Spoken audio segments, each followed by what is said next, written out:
It was already a country on the brink. 4 years of civil war, a collapsed economy, and a shattered healthcare system.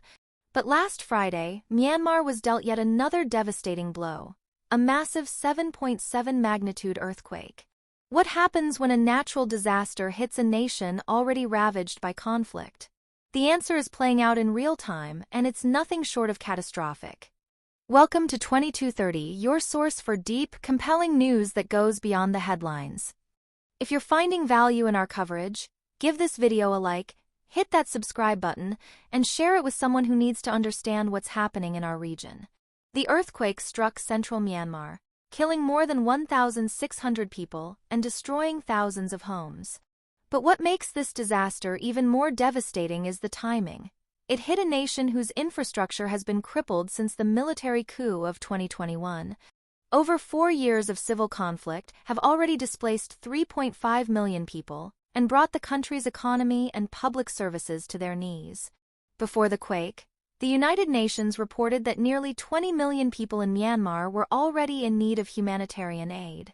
That's almost 40% of the population. The World Food Programme said 15 million people couldn't meet basic food needs. The quake didn't just shake buildings. It shook the very core of what remains of Myanmar's fragile society. In cities like Mandalay and Sagaing, both close to the quake's epicenter, communications are down, hospitals are overwhelmed, and transportation routes are damaged. Airfields are impaired, roads are buckled, and the injured have nowhere to go. But here's where it gets even more complicated. Myanmar is not a united country. The junta, led by General Min Aung Hlaing, only controls key cities. The rest of the country is carved up between ethnic armed groups, resistance forces, and militia factions. This fractured control means humanitarian aid can't move freely. Different factions control different regions, and some of them are still at war. In some areas, even getting permission to deliver aid could take days or weeks. And with lives hanging in the balance, that delay could be fatal.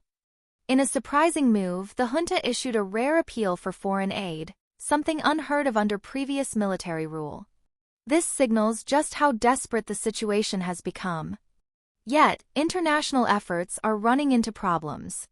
A lack of equipment, medical supplies, and logistics is slowing down rescue operations.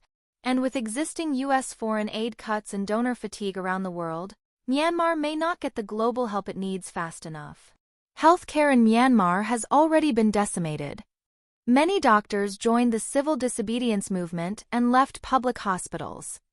Now, even the functioning hospitals in Mandalay and Naypyidaw are struggling to treat the injured flooding through their doors. The UN says these facilities are simply overwhelmed. So what happens next? Can international aid reach those who need it? Will the internal power struggles prevent real help from reaching the victims?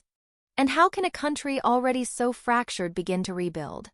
Let us know what you think in the comments. Do you believe foreign aid can make a real difference in a country with so many internal divisions? Or is Myanmar destined to face this disaster largely alone? Don't forget to like, share, and subscribe to 2230 for more deep dives into the world's most urgent stories.